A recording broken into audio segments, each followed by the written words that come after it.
Hello viewers, मैं हूँ फ़खर सब्ज़ई और आप देख रहे हैं मेरा यूट्यूब चैनल। आज बात करेंगे defence minister of India Rajnath Singh साहब का एक स्टेटमेंट आया था 2-3 दिन पहले। उसके ऊपर आपने मेरे शोज़ देखे थे। लेकिन आज शो करने का जो बेसिक मकसद है, वो रिपिटेशन नहीं बल्कि उसके ऊपर पाकिस्तान का रिस्पॉन्स आया है। पाकिस्तान के फ़ॉरेन ऑफ़िस का रिस्पॉन्स आया है। उन्होंने क्या बोला है, इस स्टेटमेंट को किस तरीके से पाकिस्तान में लिया गया, इन चीज़ों के ऊपर आज हम बात करेंगे डिटेल में। और इस बयान की इम्पोर्टेंस के हवाले से हम पहले भी बात कर चुके हैं, लेकिन अब क्योंकि दूसरे साइड का यानी उस वक़्त राजनाथ सिंह साहब ने जब बोला था, तो उसके बाद पाकिस्तान का रिस्पॉन्स का आना लाज़मी था, लेकिन आया नहीं, देर आए दुरुस्त आए, खैर आ ही गया। और उन्होंने बोला क्या है, फ़ॉरेन मिनिस्ट्री ऑफ पाकिस्तान ने, वो आपके साथ बिल्कुल शेयर करेंगे। और उसकी डिटेल में जाने से पहले आपसे रिक्वेस्ट है कि जिन-जिन लोगों ने चैनल को सब्सक्राइब नहीं किया, प्लीज़ चैनल को सब्सक्राइब करना, बेल और लाइक का बटन दबाना ना भूलें। सबसे पहले तो गिलगित बल्तिस्तान तक पहुंचने से मुतालिक इंडियन वजीर दिफा यानी डिफेंस मिनिस्टर ऑफ इंडिया का बयान मज़ाइका खेज है, ये पाकिस्तान का जवाब आया है। पाकिस्तान के फॉरेन ऑफिस ने इंडियन डिफेंस मिनिस्टर के एक जो अभी रिसेंटली स्टेटमेंट आया था उसको मुस्तरद किया है। और इंडिया की हुक्मरान जमात यानी बीजेपी को और उसकी लीडरशिप को मज़ाइका खेज दाव से क्लेम से गुरेज करना चाहिए, ये कहना है फॉरेन ऑफिस ऑफ पाकिस्तान का। 27 अक्टूबर को इंडिया के डिफेंस मिनिस्टर राजनाथ सिंह ने इंडिया के ज़र इंतज़ाम कश्मीर में एक अवामी तकरीब के दौरान अपने दो टोक बयान में कहा था कि अभी तो हमने शुमाल की जानिब चलना शुरू कर दिया है और हमारी यात्रा तब पूरी होगी जब हम अपने बाकी बचे हिस्से गिलगित और बल्तिस्तान तक पहुंचेंगे। याद रहे कि 27 अक्टूबर 1947 को इंडिया में शौर्या दिवस के नाम से मनाया जाता है, जबकि पाकिस्तान इसे ब्लैक डे के यानी यौम सयाह के तौर पर याद करता है। इस रोज इंडिया के फिजाई और बर्री फौजी दस्तों ने श्रीनगर पहुंचकर कबायली हमला औरों का तवाज़ुन पलट दिया था और कश्मीर इस लकीर के जरिए तकसीम हुआ जो आज किसी न किसी हाल में मौजूद है।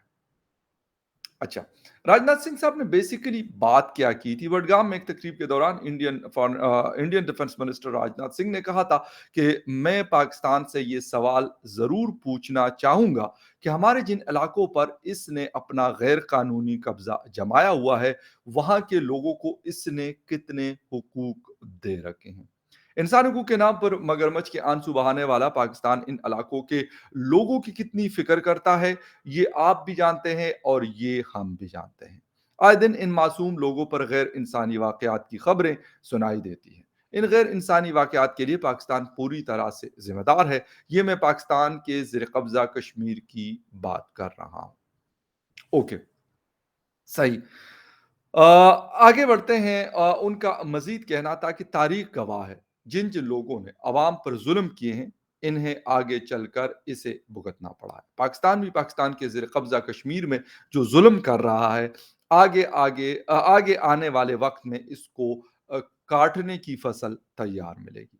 राजनाथ सिंह ने यहाँ तक कहा कि अभी तो हमने शुमाल की जानिब चलना शुरू कर दिया है और हमारी यात्रा तब पूरी होगी जब हम 22 फरवरी यानी 22 ऑफ फरवरी 1949 में इंडिया पार्लियामान की जानिब से मंजूर शुदा करारदाद को अमल में लाएंगे और इसके तहत अपनी बाकी बचे हिस्से गिलगित और बल्तिस्तान तक पहुंचेंगे। अच्छा, पाकिस्तान ने इसके ऊपर रिएक्शन दिया। वो कह रहे हैं कि जी कश्मीर और गिलगित बल्तिस्तान में जुल्म हो रहा है। ठीक है, पाकिस्तान कहता है कि इंडियन साइड के कश्मीर में जुल्म हो रहा है। अब मसला ये है कि हर कोई अपने-अपने हिसाब से चीज़ों को इंटरप्रेट करता है। मैं ये यहाँ पे कहूँगा दोनों साइड्स के लोग। और अगर हम डिफरेंस की बात करते हैं, तो डिफरेंस किस चीज़ का है? डिफरेंस है डेवलपमेंट का। आपने मेरे चैनल पे डॉक्टर मुक़्तदिर खान साहब का इंटरव्यू मेरे साथ देखा होगा। वहाँ पे भी उन्होंने भी बात की कि the difference between the Pakistan side Kashmir and Indian side side Kashmir that is the development अब बोथ साइड्स। अगर आप बात करते हैं इंडियन साइड के कश्मीर की, तो वहां पे चीजें बहुत तेजी से आगे गई हैं। अगर हम बात करते हैं पाकिस्तान साइड के कश्मीर की, तो शायद वहां पे उस तरह की तरक्की मेरे ख्याल में कोसों दूर है, जिसकी वजह से कुछ लोग ये जिसे कहते हैं कि डिमांड भी करते हैं और ये भी बात करते हैं कि भाई उस तरफ के कश्मीर जो इंडिया के पास है उसको वो तरक्की दे रहे हैं, तो फिर दूसरी साइड के कश्मीर को, पाकिस्तान के साइड के कश्मीर की तरक्की स्लो क्यों है। बात काफी हद तक मेरे ख्याल में रीजनेबल है। हर कोई चाहता है कि उनका जो इलाका है, उनकी उनका जो एरिया है वो डेवलप्ड हो, वहाँ पे जो बेसिक ज़रूरत की चीज़ें हैं वो वहाँ पे अवेलेबल हो, वहाँ पे रोड इंफ्रास्ट्रक्चर अच्छा हो, वहाँ पे जो कम्युनिकेशन इंफ्रास्ट्रक्चर है वो स्टेट ऑफ द आर्ट हो। मैं ये नहीं कहता कि वो कोई बहुत ही हाई क्लास हो, लेकिन एटलीस्ट बाकी सिटीज में अगर अवेलेबिलिटी जिस तरह की है तो एटलीस्ट उस लेवल का हो। फिर इसके बाद बाकी एजुकेशन की बात आती है, इलाज मुआलजे की बात आती है, हॉस्पिटल्स की, हेल्थ की बात आती है।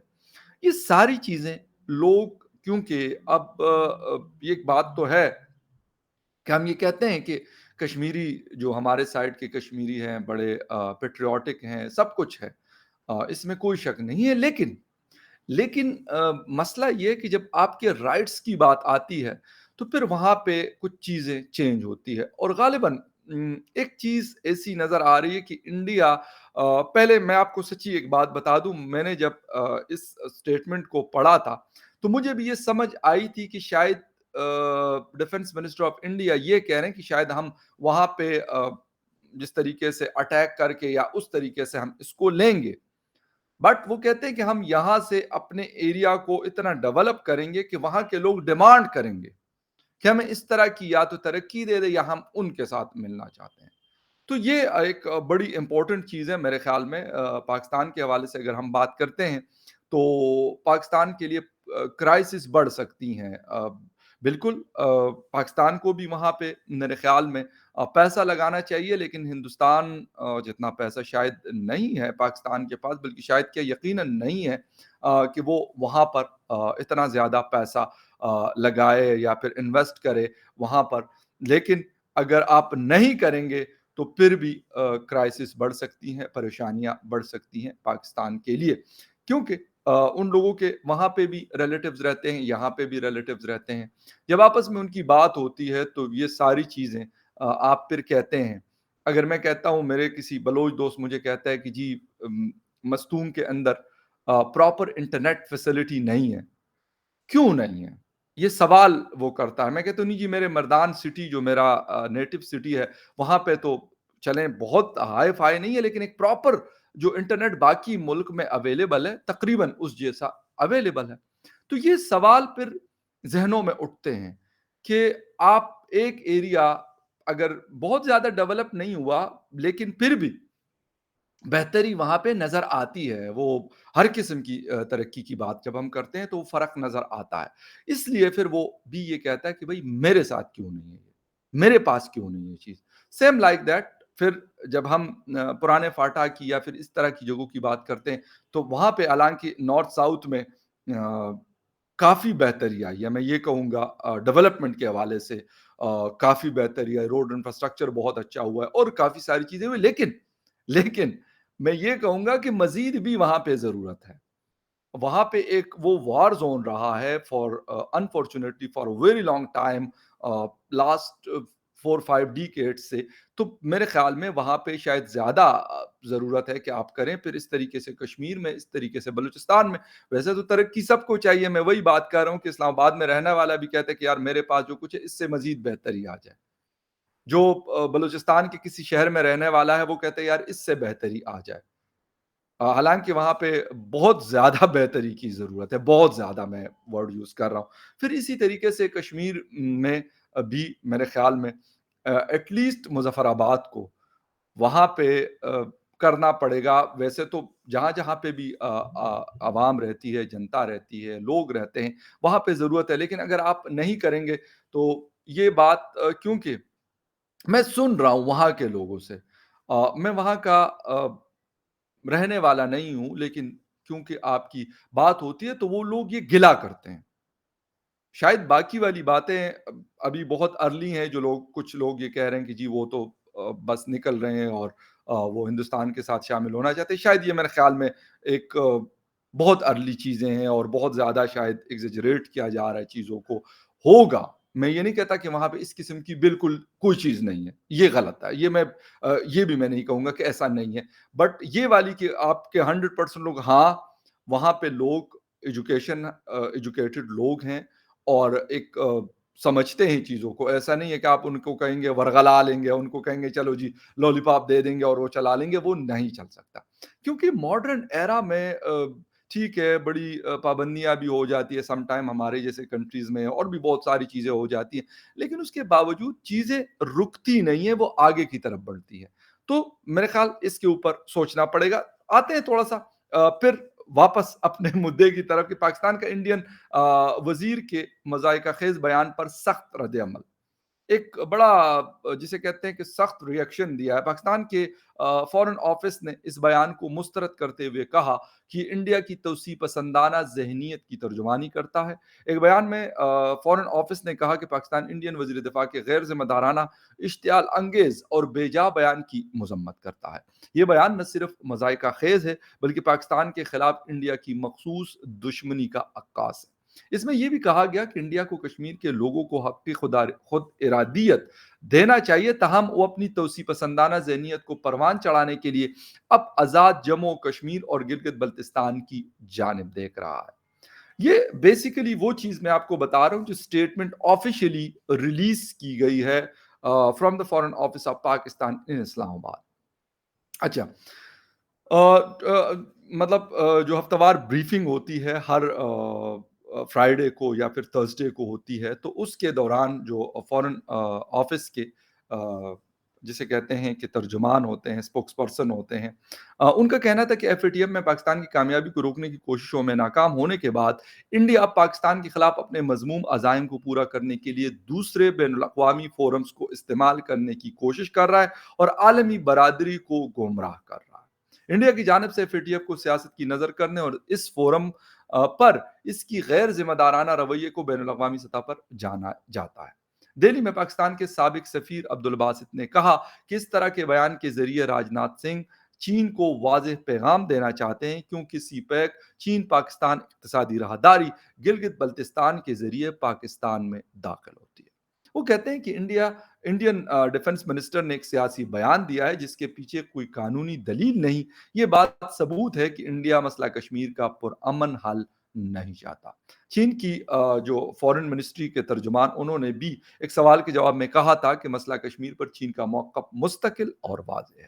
ماضی کے تنازع مسئلہ کشمیر کو اقوام متحدہ کے چارٹر، سلامتی کونسل کے قراردادوں اور دو طرفہ معاہدے کے مطابق پرامن اور مناسب طریقے سے حل کرنے کی ضرورت ہے۔ انہوں نے کہا کہ متعلقہ فریقین کو یک طرفہ اقدام سے گریز کرنے کی ضرورت ہے، جس سے صورتحال مزید پیچیدہ ہو سکتی ہے۔ تنازعات کو بات چیت اور مشاورت کے ذریعے حل کرنے کی کوشش کی جائے تاکہ علاقائی امن اور استحکام برقرار رہے۔ 1947 میں انڈیا اور پاکستان کے درمیان ہونے والی جنگ کے بعد کشمیر کا راجواڑہ انڈیا اور پاکستان کے زیر انتظام کشمیر میں تقسیم ہو گیا تھا۔ دا تھنگ از کہ بیانات آتے ہیں اور ایک چیز جو بتانے کی میں کوشش کروں گا وہ یہ ہے کہ ٹھیک ہے، بہت سارے لوگ کہتے ہیں کہ ایک پولیٹیکل سٹیٹمنٹ ہے راجناتھ سنگھ صاحب کی طرف سے، لیکن ایک چیز ہمیں تھوڑی ذہن میں رکھنی چاہیے۔ پاکستان کی حکومت یقیناً بہتر جانتی ہے اور دیکھ بھی رہی ہوگی، یا پھر ہماری جو ڈیفنس فورس ہے وہ بھی ان ساری چیزوں کو کیونکہ 75 ایئرز ہو گئے ہیں تو دیکھتی رہتی ہوگی اور سمجھتی بھی ہوگی۔ لیکن اگر ہم بات کر لیں جو نریندر مودی جی ہیں، وہ ایک بڑے طریقہ کار کے تحت اپنا کام کرتے ہیں۔ میرے خیال میں اس چیز کو دیکھنے کی بڑی سخت ضرورت ہے، اور ایک چیز یہ بھی ہو سکتی ہے کہ جس طریقے سے انڈیا اس وقت دنیا میں آگے بڑھ رہا ہے، ان کی اکانومی ہو، ان کا ڈیفنس ہو، ان کی جسے کہتے ہیں کہ فورن پالیسی ہو، وہ تینوں چیزیں اس سپیڈ سے آگے کی طرف بڑھ رہی ہے کہ دنیا بھائی دنیا ان کے ساتھ کڑی ہوتی ہے. امریکہ نے عراق کے اندر کیا کچھ نہیں کیا. کسی نے پوچھا کہ یار عراق نے ایسا امریکہ نے ایسا کیوں کیا؟ نو.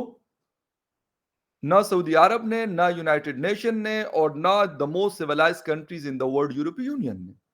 جب آپ ایک ایسے لیول پہ پہنچتے ہیں کہ جہاں پہ دنیا کو لگتا ہے کہ یار اب ان کے بغیر شاید دنیا کا گزارا نہیں ہے، تو پھر وہاں پہ بہت ساری چیزیں بے شک وہ لیجیٹیمیٹ ہو یا نہ ہو، وہ لیجیٹیمیٹ ہو جاتی ہیں. تو یہ ساری چیزیں میرے خیال میں پاکستان نے یقیناً نظر رکھی ہوتی ہے اسی بارڈر کے اوپر بھی اور شاید افغانستان والی سائٹ پہ. لیکن بات یہ ہے کہ ہمیں بجائے اس کے کہ اس وقت ہم ان بیانات کو دیکھیں، ہمیں فوکس کس چیز پہ کرنا چاہیے؟ ہمیں فوکس کرنا چاہیے اپنے ملک کی ڈیولپمنٹ کے اوپر. اگر وہ بہتر ہوگی تو یقیناً پھر دنیا اس طریقے سے آپ کو ریٹ نہیں کرے گی، بہتر طریقے سے آپ کو لے گی جس طریقے سے وہ ہندوستان کو لیتے ہیں. اب ویورز کہیں گے کہ جی پھر کمپیریزن کر رہے ہیں. نہیں، کمپیریزن نہیں کر رہا.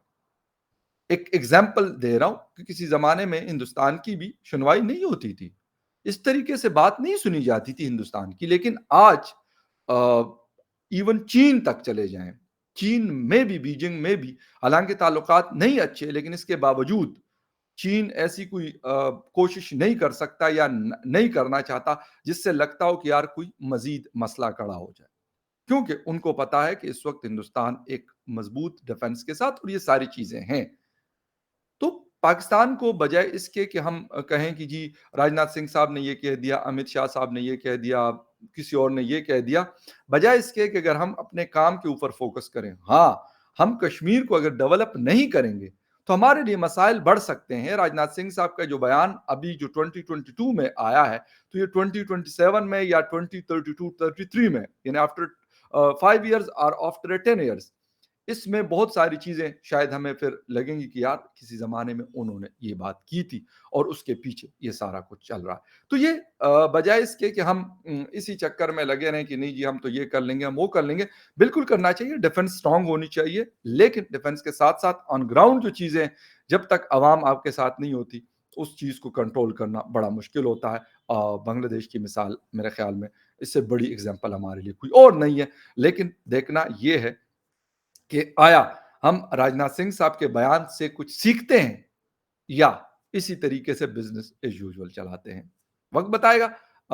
اگر نہیں سیکھیں گے تو میرے خیال میں مسائل بڑھ سکتے ہیں. اگر سیکھ لیا تو میرے خیال میں یہ پھر راجناتھ سنگھ صاحب کا تھینک یو کرنا چاہیے ہمیں کہ انہوں نے ایسی باتیں کی کہ ہماری آنکھیں شاید کھلی ہوئی نہیں تھی یا کھل نہیں رہی تھی، کھل گئی. اگر ہم اس کو اس طریقے سے لیں گے تو شاید ہمارے لیے بہت بہتر ہوگا. خیر anyway will see you again in the other news update. یہ ایک فالو اپ تھا، تب تک کے لیے ٹیک کیئر اینڈ بائے.